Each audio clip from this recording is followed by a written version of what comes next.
നമസ്കാരം, ന്യൂസ് സ്കാനിലേക്ക് ഏവർക്കും സ്വാഗതം.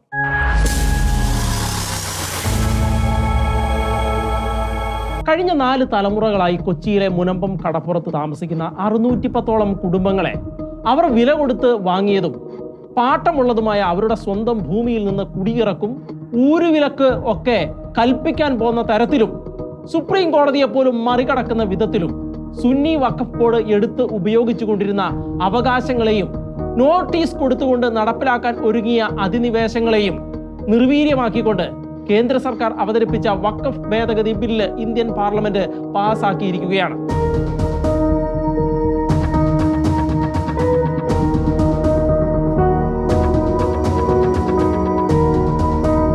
കഴിഞ്ഞ കാലങ്ങളിൽ ഇന്ത്യ ഭരിച്ചുകൊണ്ടിരുന്ന കോൺഗ്രസ് പാർട്ടി നടത്തിയ വോട്ട് ബാങ്ക് പ്രീണനത്തിന്റെ പരിണത ഫലമായിട്ടാണ് ഇതുവരെ നിലവിലുണ്ടായിരുന്ന വഖഫ് ബോർഡിന്റെ അവകാശങ്ങൾക്ക് അന്യരെ ദ്രോഹിക്കുന്ന മാനങ്ങൾ ഉണ്ടായത്. ഇസ്ലാമിക സമൂഹത്തിന്റെ വോട്ട് ബാങ്കുകളെ പ്രീണിപ്പിച്ച് കൂടെ നിർത്താൻ 95-ലെ നരസിംഹറാവു സർക്കാരാണ് ഏത് ഭൂമിക്കും വഖഫ് ബോർഡിന് അവകാശം ഉന്നയിക്കാം എന്നുള്ളതും ആയതിന് അവർ നോട്ടീസ് നൽകിയാൽ വില്ലേജ് റവന്യൂ അധികാരികൾ അവർക്കൊപ്പം നിന്ന് സ്ഥലമുടമയെ കുടിയിറക്കണമെന്നും തീർപ്പ് ആക്കിയത്.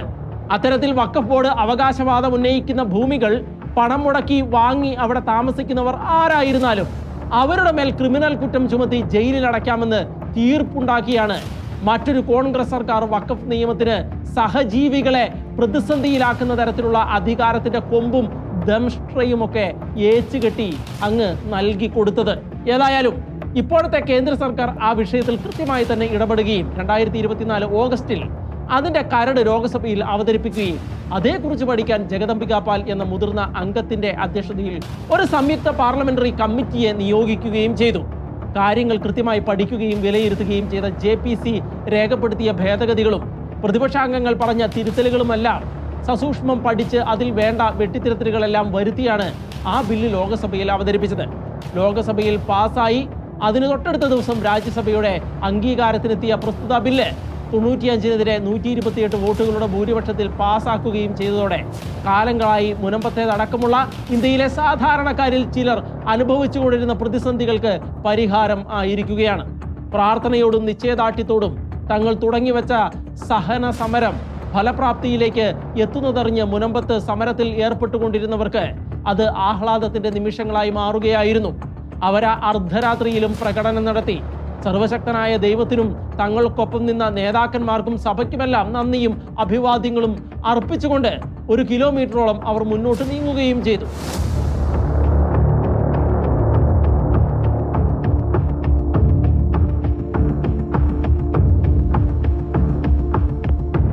രാജ്യസഭയും പാസാക്കിയ ഈ ബില്ലിൽ രാഷ്ട്രപതി ഒപ്പുവെക്കുകയും പിന്നാലെ ഗസറ്റിൽ പ്രഖ്യാപിക്കുകയും ചെയ്യുന്നതോടെ മുനമ്പത്തേതടക്കം വഖഫ് കിരാത നിയമത്തിന്റെ ദംശനമേറ്റ് പിടഞ്ഞ ഇന്ത്യയിലെ ആയിരക്കണക്കിന് ജനങ്ങൾ അതിജീവനവും ആശ്വാസവും ഉറപ്പാക്കുകയാണ്. കൃത്യമായ സമയത്ത് ബില്ല് അവതരിപ്പിക്കുകയും ഒരു പ്രതിസന്ധികളിലും പതറാതെ ബില്ല് പാസാക്കി ക്രൈസ്തവ ന്യൂനപക്ഷം അടക്കം ഇന്ത്യയിലെ കോടിക്കണക്കിന് ജനങ്ങൾക്ക് ആശ്വാസം പകരുകയും ചെയ്ത കേന്ദ്ര സർക്കാരിനും BJPക്കും ബില്ലിനൊപ്പം നിന്ന് പ്രിയപ്പെട്ട MP സുരേഷ് ഗോപിക്കും ജോർജ് കുര്യനും നന്ദിയും അഭിവാദ്യങ്ങളും അർപ്പിക്കുകയാണ്. ഇന്ത്യയിലെ ജനങ്ങളെല്ലാവരും അത്യന്തം ആകാംക്ഷയോടെ കാത്തിരുന്ന വഖഫ് ഭേദഗതി ബില്ല് സഭയിൽ അവതരിപ്പിച്ചത് കേന്ദ്രമന്ത്രിയായ കിരൺ റിജിജു ആയിരുന്നു. ബില്ല് അവതരിപ്പിച്ചുകൊണ്ട് അതിനെതിരെ കോൺഗ്രസ് പാർട്ടിയുടെ നേതൃത്വത്തിൽ നടക്കുന്ന നീക്കങ്ങളുടെ നിഗൂഢതകളെ വെളിപ്പെടുത്തി അദ്ദേഹം നടത്തിയത് ഉജ്ജ്വലമായ പ്രസംഗമായിരുന്നു.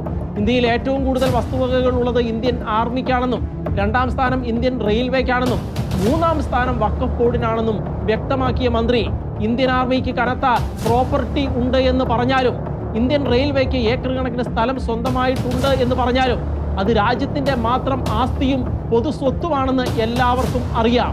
രാജ്യത്തിന്റെ പ്രോപ്പർട്ടി സംരക്ഷിക്കാൻ സർക്കാരിന് അറിയാമെന്നും അങ്ങനെയാണെങ്കിൽ പിന്നെ വഖഫ് ബോർഡിന്റെ സ്വത്ത് മാത്രം അങ്ങനെ അല്ലാതാകുന്നത് എങ്ങനെയാണ് എന്നും അത് സംരക്ഷിക്കാൻ വേണ്ടി ചിലർ മാത്രം ക്ലേശിക്കുന്നത് എന്തിനാണ് എന്നും മനസ്സിലാകുന്നില്ലെന്നും വ്യക്തമാക്കിക്കൊണ്ടുള്ള കിരൺ റിജിജുവിന്റെ പ്രസംഗം അതിശക്തമായിരുന്നു. എന്തു വന്നാലും ഈ സമ്മേളനത്തിൽ തന്നെ വഖഫ് ബില്ല് അവതരിപ്പിക്കുമെന്ന് ആശങ്കകൾക്ക് ഇടയില്ലാത്ത വിധത്തിൽ പ്രസ്താവിച്ച കേന്ദ്ര ആഭ്യന്തരമന്ത്രി അമിത്ഷാ ഗൂഢമായ ലക്ഷ്യത്തോടെ കോൺഗ്രസും കയ്യാളുകളും നടത്തിക്കൊണ്ടിരിക്കുന്ന നുണപ്പാട്ടുകളുടെയും തെറ്റിദ്ധാരണ പരത്തലുകളുടെയും മുനയൊടിച്ചുകൊണ്ട് നടത്തിയ പ്രസംഗവും ഉജ്ജ്വലം തന്നെയായിരുന്നുവെന്ന് പറയാതെ തരമില്ല. ഏതെങ്കിലും മതാചാരങ്ങളിൽ കൈകടത്തുന്നതല്ല നിർദ്ദിഷ്ട നിയമ നിർമ്മാണമെന്നും വഖഫ് വസ്തുവകകൾ കൈകാര്യം ചെയ്യുന്നതിൽ സുതാര്യത ഉറപ്പുവരുത്താനും ക്രമക്കേടുകൾ തടയാനുമാണ് ബില്ലിലൂടെ ലക്ഷ്യം വെക്കുന്നത് എന്നും തങ്ങളുടെ വോട്ട് ബാങ്കിന് വേണ്ടി ന്യൂനപക്ഷങ്ങൾക്കിടയിൽ ഭയം വിതയ്ക്കാനാണ് പ്രതിപക്ഷം തെറ്റിദ്ധാരണ പരത്തുന്നത് എന്നും പറഞ്ഞു വയ്ക്കുകയുണ്ടായി. മതപരമായ കാര്യങ്ങളിൽ കൈകടത്തുക എന്നതല്ല വഖഫ് ബോർഡിലെ മുസ്ലിം ഇതര അംഗങ്ങളുടെ ചുമതല. ഭരണ നിർവഹണം നിയമാനുസൃതമായാണോ നടക്കുന്നത് എന്ന് ഉറപ്പുവരുത്തുകയും എന്ത് കാര്യത്തിനാണോ സംഭാവന ലഭിച്ചത് ആ തുക അതിനുവേണ്ടി തന്നെയാണ് ചെലവഴിക്കുന്നത് എന്ന് ഉറപ്പുവരുത്തുക എന്നത് മാത്രമാണ് അവരുടെ ഉത്തരവാദിത്വമെന്നും കൃത്യമായി തന്നെ ആഭ്യന്തരമന്ത്രി വ്യക്തമാക്കുകയുണ്ടായി. മുനമ്പത്ത് ആഹാരം കഴിക്കാതെ ഇരുന്നുകൊണ്ട് തങ്ങളുടെ കിടപ്പാടം സംരക്ഷിക്കാൻ സമരം ചെയ്യുന്നവരടക്കമുള്ളവർ വോട്ട് ചെയ്ത് വിജയിപ്പിച്ച് ദില്ലിക്ക് അയച്ച എംപിമാർ ഭേദഗതി ബില്ലിനെതിരെ കൈക്കൊള്ളുന്ന നിലപാടുകൾ എന്താണെന്ന് കാണുവാനുള്ള ആകാംക്ഷയിലായിരുന്നു ക്രൈസ്തവ സമൂഹം ആകമാനം കാത്തിരുന്നത്. കേരളത്തിൽ നിന്ന് ദില്ലിയിലേക്ക് തെരഞ്ഞെടുത്ത് അയച്ചിരുന്ന 20 അംഗങ്ങളോടും ഈ കാര്യങ്ങൾ വ്യക്തമാക്കിക്കൊണ്ട് KCBC ചെയർമാനായ കർദിനാൾ മാർ ക്ലീമീസ് ബാബ തിരുമേനി തന്റെ പേരിൽ പുറത്തിറക്കിയ പത്രക്കുറിപ്പിൽ കേരളത്തിലെ ക്രൈസ്തവ സഭയുടെ പരമോന്നത നേതൃസമൂഹം എല്ലാ മാധ്യമങ്ങൾക്കും നൽകിയിരുന്നു. സഭയുടെ പത്രമായ ദീപിക ഒഴികെയുള്ള ഒരു പത്രങ്ങളും അത് പ്രാധാന്യത്തോടെ പ്രസിദ്ധീകരിക്കാൻ തയ്യാറായില്ല എന്നതാണ് വാസ്തവം. തങ്ങൾക്ക് ചോറ് തരുന്ന ഏമാന്മാരെ പിണക്കിയിട്ട് എന്ത് സഭ, എന്ത് ബില്ല്, എന്ത് നിലപാട്, അത് തന്നെയാണ് എല്ലാ മാധ്യമങ്ങളും ചിന്തിച്ചത്. ആയതിനെ അരക്കിട്ട് ഉറപ്പിച്ചുകൊണ്ടാണ് ഇസ്ലാമിക പണ്ഡിത സഭയായ സമസ്തയുടെ ജിഫ്രി മുത്തുക്കോയ തങ്ങൾ വിഭാഗം ഇറക്കിയ തിട്ടൂരം പുറത്തു വന്നത്. കേരളത്തിലെ ഒറ്റ എംപിമാരും വഖഫ് ഭേദഗതി ബില്ലിനെ അനുകൂലിച്ച് വോട്ട് ചെയ്ത് പോകരുത് എന്നായിരുന്നു മലപ്പുറത്തെ തിരൂരങ്ങാടിയിൽ ഇരുന്നു കൊണ്ട് മുത്തുക്കോയ തങ്ങൾ നീട്ടി എഴുതിയത്. ആ ആജ്ഞയുടെ വാറോലയ്ക്ക് മുന്നിൽ മതേതര മഹാനുഭാവന്മാരായ ലീഗുകാർ മാത്രമല്ല UDF-ലെയും LDF-ലെയും എല്ലാ എംപിമാരും പഞ്ചപുച്ഛം അടക്കി ഏറാൻ മൂളി നിൽക്കുന്ന കാഴ്ചകളാണ് പിന്നീട് കണ്ടത്. അത് തെളിയിക്കുന്ന ദൃശ്യങ്ങളാണ് അടുത്ത ദിവസം ലോകസഭയിൽ നിന്ന് വന്നത്. എന്നാൽ മുത്തുക്കോയ അവർകൾ മൊഴിഞ്ഞ തിരുവായിക്ക് എതിർവായി പറയാൻ ഒരുത്തനെയും കേരളത്തിൽ നിന്ന് ലോകസഭയിൽ മരുന്നിന് പോലും കാണാൻ കഴിയാതായപ്പോൾ അതിന് അപവാദമായി പറഞ്ഞ വാക്കിന് വില കാണിച്ച ആദർശ ധീരന്മാരായി തന്റെ ഇടത്തോടെ എഴുന്നേറ്റ് മലയാളികളുടെയും ക്രൈസ്തവ സമൂഹത്തിന്റെയും ഒപ്പം നിൽക്കാൻ 2 ആൺപിറപ്പുകളെ കേരളത്തിൽ നിന്ന് ദില്ലിയിൽ ഉണ്ടായിരുന്നുള്ളൂ. അത് മലയാളികളുടെ അഭിമാനമായ സുരേഷ് ഗോപിയും ജോർജ് കുര്യനുമായിരുന്നു.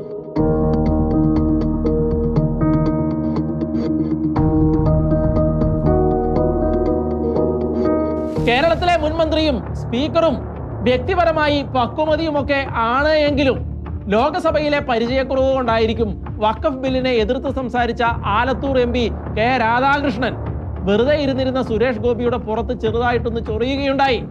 ചൊറിഞ്ഞത് മാത്രമേ ശ്രീ രാധാകൃഷ്ണന് ഓർമ്മയുണ്ടായിരുന്നുള്ളൂ. പിന്നെ കണ്ടത് ആനക്കാട്ടിൽ ചാക്കോച്ചിയായി മാറിയ സാക്ഷാൽ സുരേഷ് ഗോപിയുടെ മരണമാസ് പെർഫോമൻസ് ആയിരുന്നു. Unnecessarily, my name was taken to rake up a certain situation which is worming in the state of Kerala.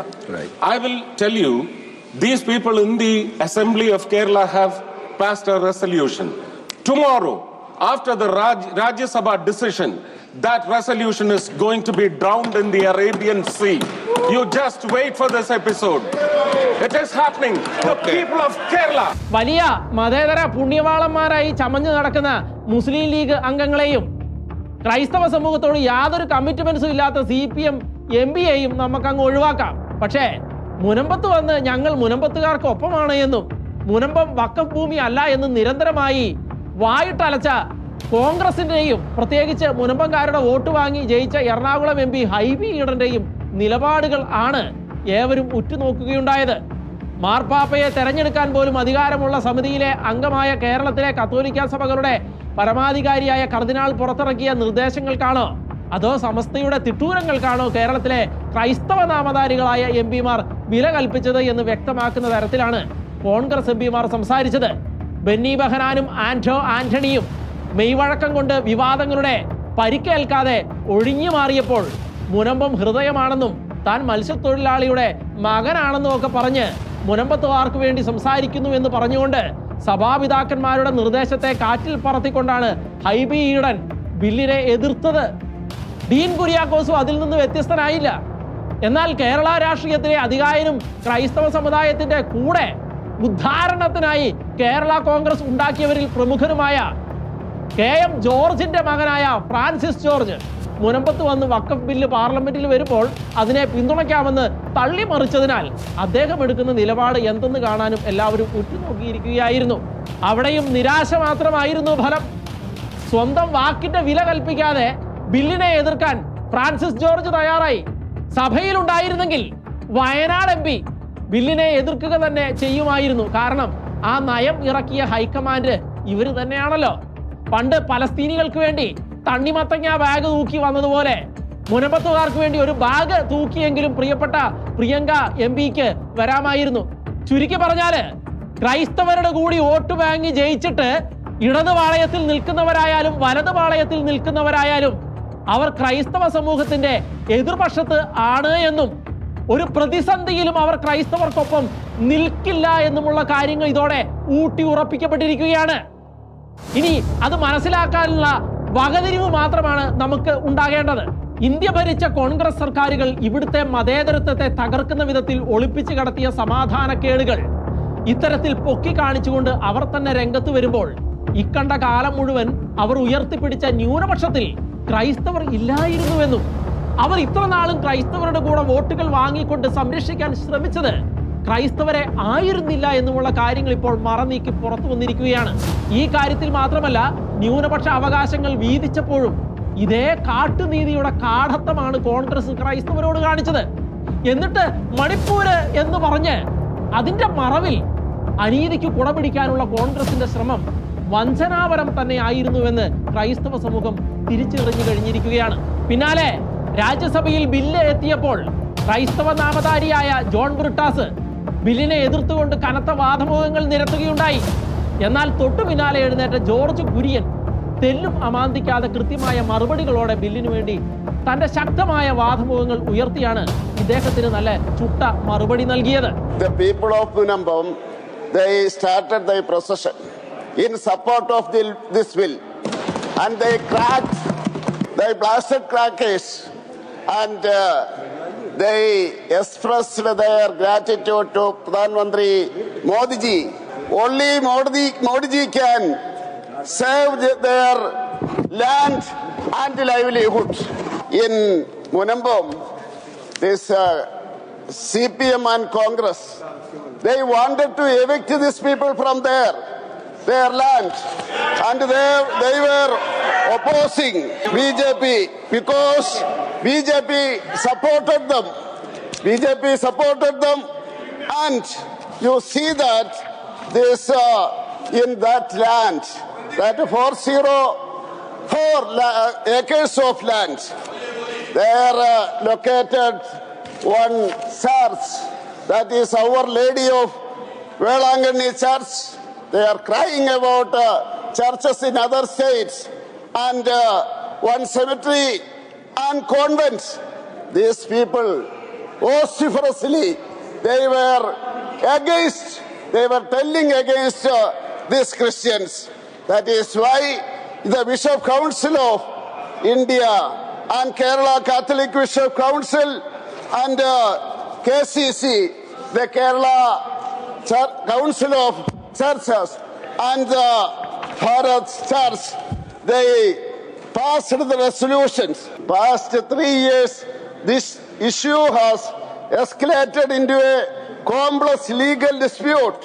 The fact remains that only legal amendments can provide a permanent solution, and this must be recognized by the people's representatives, MPs from Kerala. As the Waqf Amendment Bill is set to be introduced in Parliament, CBCI urges political parties and the legislators to adopt an unbiased and constructive approach to this issue. ഏതായാലും പ്രാർത്ഥന കേൾക്കുന്ന സർവശക്തനായ ദൈവത്തിന്റെ തുണയും പ്രധാനമന്ത്രിയുടെയും ആഭ്യന്തരമന്ത്രിയുമൊക്കെ സഹായവും ഉണ്ടായതിനാൽ വഖഫ് ഭേദഗതി bill അങ്ങനെ അങ്ങ് പാസായി. ഇന്ത്യയിലെ ലക്ഷക്കണക്കിന് ജനങ്ങൾക്ക് അത് സന്തോഷത്തിന്റെയും ആനന്ദത്തിന്റെയും അനുഭവങ്ങളായി മാറിയപ്പോൾ മുനമ്പത്ത് ചെന്ന ഷെക്കേനായോട് വേളാങ്കണ്ണി പള്ളി വികാരിയും സമരത്തിന്റെ മുൻപന്തിയിൽ നിന്ന ശ്രീ ജോസഫ് ബെന്നിയുമെല്ലാം സംസാരിച്ചത് വലിയ സന്തോഷത്തോടെയാണ്. 2024 ഓഗസ്റ്റിലാണ് ആദ്യമായിട്ട് വഖഫ് ഭേദഗതി ബില്ല് പാർലമെൻറ്റിൽ വന്നത്. എന്നിട്ടത് JPCക്ക് വിടുകയും ചെയ്തു. അതിനുശേഷം ഞങ്ങൾ നവംബർ അല്ലെങ്കിൽ ഡിസംബറിൽ ഈ ബില്ല് പാസ്സാകുമെന്ന് പ്രതീക്ഷിച്ചിരുന്നു. എന്നാൽ അത് നടന്നില്ല. അതിനുശേഷം വീണ്ടും ഇതാ ഏപ്രിൽ 2-ാം തീയതി ഈ പാർലമെൻറ്റ് സെഷനിൽ ഇത് വരികയും ഇന്നലെ ഏകദേശം 12.5 മണിക്കൂർ ചർച്ചയ്ക്ക് ഒടുവിലാണ് വോട്ടെടുപ്പ് നടത്തിയത്. അപ്പോൾ അത് പാസ്സായതിലും ഏറെ സന്തോഷമുണ്ട്. ഞങ്ങൾക്ക് ആദ്യത്തെ ഒരു സ്റ്റെപ്പ് എന്ന് പറയാം. ഇത് ഒത്തിരി പ്രത്യാശ നൽകുന്ന ഒരു ഭേദഗതി ബില്ലാണ്. ശരിക്കും പറഞ്ഞു കഴിഞ്ഞിട്ടുണ്ടെങ്കിൽ ഈ ലോകസഭയിൽ ഇത് പാസ്സാക്കിയിട്ട് ഉറങ്ങാൻ സാധിച്ചിട്ടില്ല സന്തോഷം കൊണ്ട്. കാരണം ഒരിക്കലും ഞങ്ങളുടെ റവന്യൂ അവകാശങ്ങൾ പുനഃസ്ഥാപിക്കപ്പെടുകയില്ല. നീണ്ട ഒരു ലിറ്റിഗേഷൻ, നീണ്ട കോടതി വ്യവഹാരങ്ങളിലൂടെ നീണ്ടു പോയേക്കാമായിരുന്ന ഒരു വിഷയം ശരിയായ രീതിയിലുള്ള ഞങ്ങളുടെ പ്രവർത്തന ഫലമായി, അതായത് ഞങ്ങളുടെ എന്ന് ഉദ്ദേശിക്കുന്നത് ഇവിടുത്തെ സാമൂഹ്യ ബോധമുള്ള രാഷ്ട്രീയക്കാരുടെയും അതേപോലെ സാമൂഹ്യ ബോധമുള്ള മനുഷ്യരുടെയും ഇടപെടലുകൾ കൊണ്ട് ശരിയായ രീതിയിൽ മുനമ്പം തീരദേശത്തെ പ്രശ്നം പരിഹരിക്കേണ്ടത് ഞങ്ങൾ കേരളത്തിൽ നിന്നും തിരഞ്ഞെടുക്കപ്പെട്ടതും രാജ്യസഭയിലുമുള്ളതുമായ 28 MP-മാരായിരുന്നു പ്രതിപക്ഷത്തുള്ളത്. അവരാരും തന്നെ ഞങ്ങൾക്ക് വേണ്ടിയിട്ട് ഒരു ശബ്ദം പോലും പാർലമെൻറ്റിൽ ഉയർത്തിയിരുന്നില്ല. ഞങ്ങളുടെ ഈ പ്രദേശങ്ങളിൽ കേരളത്തിൻ്റെ സമസ്ത ഭാഗങ്ങളിൽ നിന്നും മുനമ്പത്തേക്ക് ഒഴുകിയെത്തിയതിൻ്റെ ഫലമായിട്ടാണ് ഇതൊരു മുഖ്യധാരയിൽ എത്തുന്നതും. മുനമ്പത്തേത് വഖഫ് പ്രോപ്പർട്ടി അല്ല എന്നും മുനമ്പത്ത് നിന്ന് ആരെയും ഇറക്കിവിടില്ല എന്നും മുനമ്പം പ്രശ്നവും വഖഫ് ഭൂമിയും തമ്മിൽ യാതൊരു ബന്ധവുമില്ലെന്നുമൊക്കെ പറഞ്ഞുകൊണ്ട് അംഗൻവാടി പിള്ളേരെ പോലും ആശയക്കുഴപ്പത്തിലാക്കുന്ന തരം ഡയലോഗ് അടിച്ചുകൊണ്ടിരുന്ന പ്രതിപക്ഷ നേതാവ് ബില്ല് പാസ്സായെന്നറിഞ്ഞപ്പോൾ ബില്ലിന് മുൻകാല പ്രാബല്യമില്ല എന്നും ബില്ല് പാസ്സായത് കൊണ്ടൊന്നും പ്രശ്നം തീരില്ല എന്നും പറഞ്ഞുകൊണ്ടാണ് ഇപ്പോൾ രംഗത്ത് വന്നിരിക്കുന്നത്. ഹൈബി ഈഡൻ പറഞ്ഞ ഇക്കാര്യം സതീശനും ആവർത്തിക്കുമ്പോൾ ഇവരെല്ലാം ആത്മാർത്ഥമായി ആഗ്രഹിച്ചത് മുനമ്പത്തെ ജനങ്ങളെ കുടിയിറക്കണമെന്നായിരുന്നുവെന്നും ബില്ല് പാസ്സായതിലൂടെ അത് സാധിക്കാതെ വന്നതിലുള്ള കടുത്ത ഇച്ഛാഭംഗം കൊണ്ടാണ് ഇങ്ങനെയെല്ലാം പുലമ്പുന്നത് എന്നൊക്കെയാണ് ഏവർക്കും തോന്നിപ്പോകുന്നത്. മുനമ്പത്തെ ഭൂപ്രശ്നങ്ങളെ ഒരു ഗവേഷണ കുതുകിയെ പോലെ പഠിച്ച് അതിൽ കൃത്യമായ നിലപാടുകൾ വെളിപ്പെടുത്തിയ retired under secretary Shri Stalin Devan ഷെക്കേനയോട് നടത്തിയ ചർച്ചയിൽ പങ്കെടുത്തുകൊണ്ട് പറഞ്ഞത് വഖഫ് ഭേദഗതി ബില്ലിനുള്ളിൽ അതിശയിപ്പിക്കുന്ന ദൈവിക ഇടപെടൽ ഉണ്ടായി എന്നായിരുന്നു. മുനമ്പത്തേത് അടക്കമുള്ള വഖഫ് ഇരകളെ രക്ഷിച്ച ദൈവത്തിന്റെ ഇടപെടലുകളെ കുറിച്ചുള്ള അദ്ദേഹത്തിന്റെ വാക്കുകൾ കേൾക്കുക. മുനമ്പത്തിന് ഈ വഖഫ് നിയമ ഭേദഗതിയിലൂടെ എന്തെങ്കിലും പരിഹാരം കിട്ടുമോ ഇല്ലയോ എന്നുള്ളതാണ്. ആദ്യമായിട്ട് മുനമ്പം ജനത താങ്ക്സ് പറയേണ്ടത് ദൈവത്തിനോടാണ്. കാരണം ഈ ഓഗസ്റ്റ് മാസം 8-ാം തീയതി കൊണ്ടുവന്ന നിയമം അന്ന് തന്നെ പാർലമെന്റ് പാസ്സാക്കിയിരുന്നു എങ്കിൽ മുനമ്പംകാർക്ക് യാതൊരു വിധത്തിലുള്ള പരിഹാരവും ലഭിക്കില്ലായിരുന്നു. അപ്പോൾ അവർ ആദ്യം നന്ദി പറയേണ്ടത് ദൈവത്തിനോടാണ്. കാരണം ഇത് JPCയിലേക്ക് അയക്കപ്പെട്ടു. അവിടെ ഒരു പ്രത്യേക വിഷയം ചർച്ച ചെയ്യപ്പെടുകയുണ്ടായി. അതായത് ഈ മഹാരാഷ്ട്രയിലുള്ള ബോറ എന്ന് പറയുന്ന ഒരു മുസ്ലിം ഉപമത വിഭാഗം, അതായത് അതൊരു റിലീജിയസ് ഡിനോമിനേഷനാണ്. ഡിനോമിനേഷൻ എന്ന് പറയുന്നത് ഓരോ മതത്തിന്റെയും മൈനോറിറ്റി ഇല്ല, നമ്മുടെ ഹിന്ദു, മുസ്ലിം, ക്രിസ്ത്യൻ എല്ലാ വിഭാഗങ്ങളുടെയും അടിയിൽ ചില പ്രത്യേകത രീതിയിലുള്ള ആചാരങ്ങളും അനുഷ്ഠാനങ്ങളും ഒക്കെ ഫോളോ ചെയ്യുന്ന മതവിഭാഗങ്ങളുണ്ട്. അപ്പോൾ അവർക്ക് വേണ്ടി മാത്രമുള്ളതാണ് ആർട്ടിക്കിൾ 26. അപ്പോൾ അവർ കാലാകാലങ്ങളിലായി ചെയ്തു വന്നിരുന്നത് എന്തായിരുന്നു എന്ന് വെച്ചു കഴിഞ്ഞാൽ ഈ വഖഫ് ഉണ്ടാക്കുന്നതിന് പകരം അവർ പബ്ലിക് ട്രസ്റ്റുകളാണ് ഉണ്ടാക്കിയത്.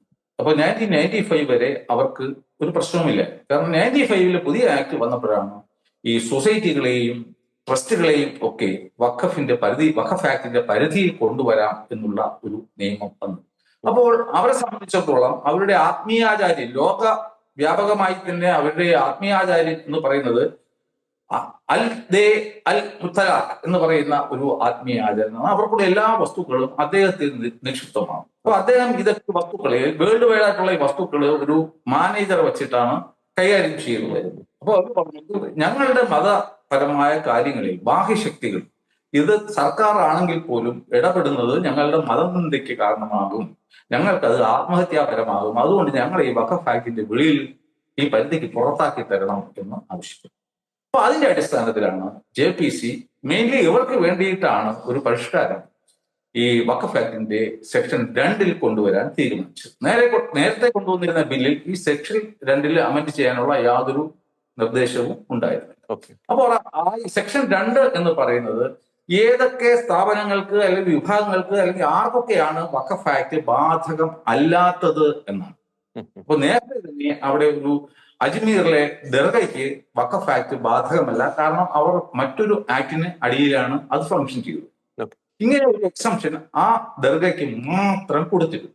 അപ്പൊ പുതിയ ഒരു ഭേദഗതി അവിടെ കൊണ്ടുവന്നിട്ട് ഈ ബോറ കമ്മ്യൂണിറ്റിയെ കൂടി ഈ വഖഫ് ആക്ടിന്റെ പരിധിയുടെ പുറത്താക്കാൻ വേണ്ടിയിട്ട്, പക്ഷെ ബോറയ്ക്ക് വേണ്ടി മാത്രം അത് കൊണ്ടുവരാൻ പറ്റത്തില്ല. Article 14 equality before law. അപ്പൊ പലരും പറയും ഞങ്ങൾ എന്തുകൊണ്ട് നിങ്ങൾ അവഗണിച്ചു എന്നുള്ള ക്വസ്റ്റ്യൻ വരാതിരിക്കാൻ വേണ്ടിയിട്ട് അവിടെ ജനറൽ ആയിട്ടുള്ള ഒരു മാറ്റം ആണ് കൊണ്ടുവരാൻ ഉദ്ദേശിക്കുന്നത്. ഇതാണ് യാഥാർത്ഥ്യം. ഇക്കാര്യം മുനമ്പം സമരത്തെ ആഗോള തലത്തിലെത്തിച്ച് സമരത്തിന്റെ മുമ്പന്തിയിൽ നിന്ന BJP ലീഡർ ഷോൺ ജോർജും വ്യക്തമാക്കിയതാണ്. എറണാകുളം MP-യെക്കാളും പ്രതിപക്ഷ നേതാവിനേക്കാളും ഈ വിഷയത്തിന്റെ നിയമവശങ്ങൾ അരച്ചു കലക്കി പഠിച്ചിരിക്കുകയാണ് മുനമ്പത്തെ പിള്ളേരെന്നാണ് ഷോൺ ജോർജ് വ്യക്തമാക്കിയിരിക്കുന്നത്. അത് ശരിയാണെങ്കിൽ ഇനിയും എന്തിനാണ് സതീശനും ഈ ഹൈബിയുമെല്ലാം ഇത്തരത്തിൽ വായ്ത്താരികൾ അടിക്കുന്നത് എന്ന് മനസ്സിലാകുന്നതേയില്ല. ഇപ്പോഴിതാ ഇടതുപക്ഷം മുനമ്പത്തിറക്കിയ രാമചന്ദ്രൻ കമ്മീഷനെ ഹൈക്കോടതി എടുത്ത് തോട്ടിൽ എറിഞ്ഞതിനെ ചോദ്യം ചെയ്തുകൊണ്ടുള്ള ഹർജിയുമായി കേരള സർക്കാരും രംഗത്തിറങ്ങിയിരിക്കുകയാണ്. മുനമ്പത്തെ പാവങ്ങളെ കുത്തുപാളയടിപ്പിച്ചിട്ടായാലും വേണ്ടില്ല, ആരെയൊക്കെയോ സുഖിപ്പിച്ചേ തീരൂ എന്നുള്ള ഇടത് ശാഠ്യങ്ങൾ അങ്ങനെ തുടരുകയാണ്. വഖഫ് ഭേദഗതി ബില്ല് നിയമമാകുമ്പോൾ മുനമ്പത്തെ പാവപ്പെട്ട ജനങ്ങളടക്കം വഖഫ് ഇരകളെല്ലാം സന്തോഷിക്കുമ്പോൾ അതിലൊരു വലിയ കൃതാർത്ഥത ഷെക്കേനായിക്കുണ്ട്. കാരണം ക്യാമറയും മൈക്കും തൂക്കി ചാനലുകൾ മുനമ്പത്തേക്ക് വരുന്നതിനും മാസങ്ങൾക്ക് അപ്പുറത്ത് മുനമ്പത്ത് ഓടിയെത്തിയ ഏക മാധ്യമം ഷെക്കേന ന്യൂസ് ആയിരുന്നു. അതുകൊണ്ട് തന്നെ വാർത്തകളുടെ സെൻസേഷണൽ തലങ്ങൾക്കപ്പുറത്ത് ഒരു ദൈവഹിതം പോലെ കൂടെ ഉണ്ടായിരുന്നു. മുനമ്പം വിഷയം മാത്രം ആധാരമാക്കി നിരവധി സ്റ്റോറികൾ, അനേകം ചർച്ചകൾ, സംഭവബഹുലമായ അഭിമുഖങ്ങൾ, സൈറ്റ് വിശകലനങ്ങൾ, വീഡിയോകൾ, അന്വേഷണാത്മക റിപ്പോർട്ടുകൾ, അങ്ങനെ മുനമ്പത്തെ പാവങ്ങളുടെ ഒട്ടുമിക്ക പരിദേവനങ്ങളും ഞങ്ങൾ ഈ സമൂഹത്തിന്റെ മനസാക്ഷിക്ക് മുന്നിലേക്ക് തുറന്നു വെക്കുകയുണ്ടായി. പ്രാർത്ഥനാപൂർണമായ ദൗത്യ നിർവഹണങ്ങളായിരുന്നു അത്. അതുകൊണ്ട് തന്നെ ഒരു കാര്യം ഉറപ്പിച്ചു പറയാം, വഖഫ് ഭേദഗതി ബില്ലും മുനമ്പം സമരവും കേരളത്തിലെ ക്രൈസ്തവരെ ഓർമ്മിപ്പിക്കുന്ന കുറെ പാഠങ്ങളുണ്ട്. ഒറ്റക്കെട്ടായി നിൽക്കണമെന്നും ആരെയൊക്കെ വിശ്വസിക്കാമെന്നും ആരെ വിശ്വസിക്കരുത് എന്നും ആരാണ് ക്രൈസ്തവരുടെ ഒപ്പം നിൽക്കുന്നത് എന്നും ആരാണ് പറഞ്ഞ് പറ്റിക്കുന്നത് എന്നുമൊക്കെയുള്ള ആ നീണ്ട പാഠങ്ങൾ അത് ഈ കേരളത്തിലെ ജനങ്ങൾക്ക് മുന്നിൽ ഞങ്ങൾ വിശകലനത്തിനായി തുറന്നു വെക്കുകയാണ്. ഇനിയെങ്കിലും മനസ്സിലാക്കാൻ ശ്രമിക്കുക, ആരാണ് നമ്മുടെ കൂടെയുള്ളത് എന്നും ആരാണ് നമ്മളെ പുറകിൽ നിന്ന് കുത്തുന്നത് എന്നും.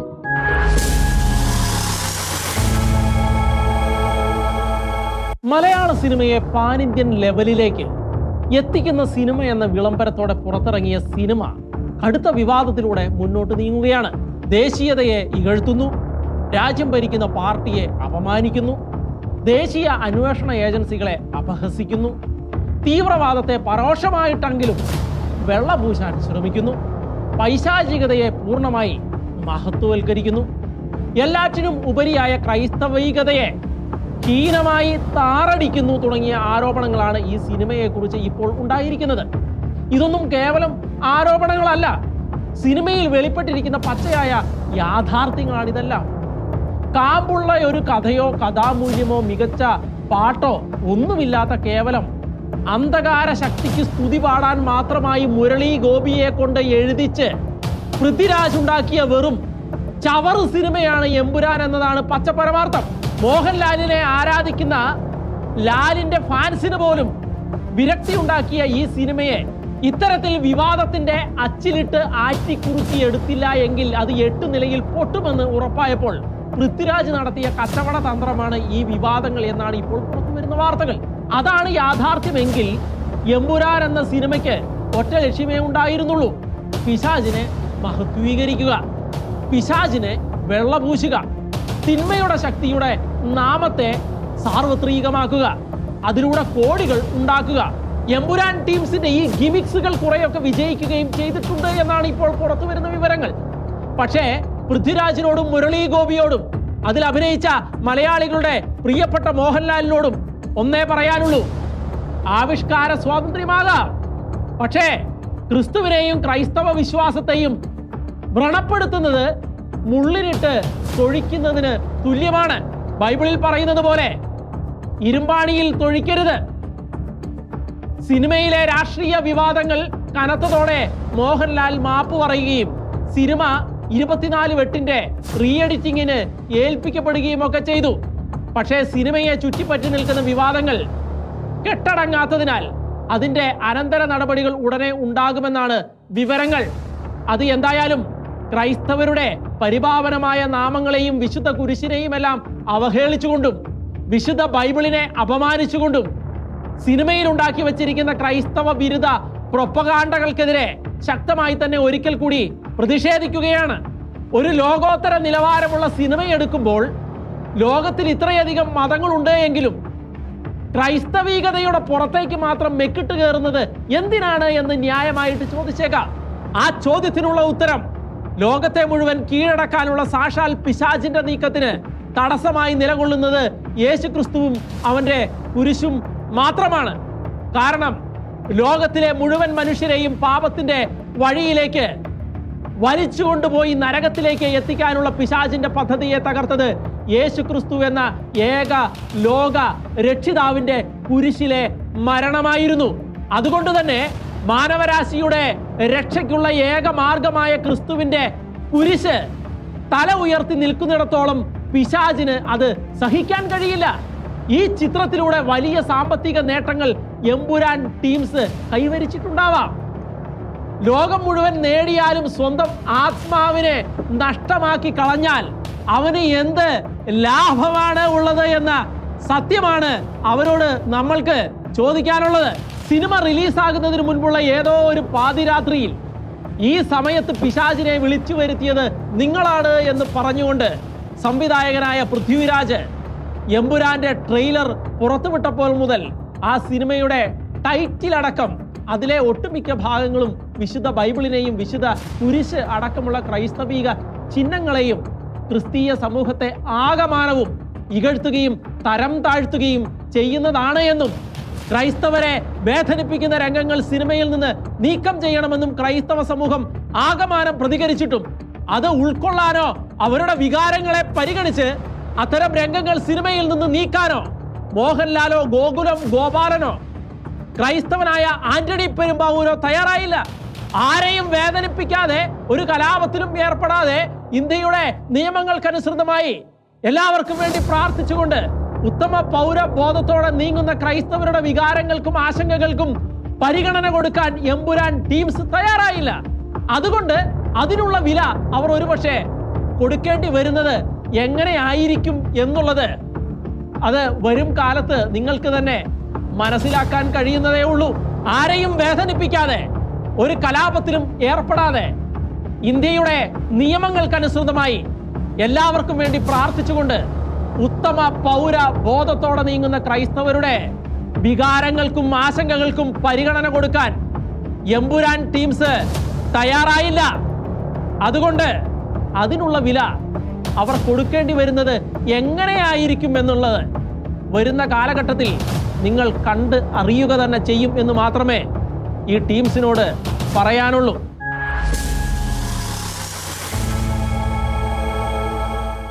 ന്യൂസ് സ്കാൻ സമാപിക്കുന്നു. ഇനി അടുത്തയാഴ്ച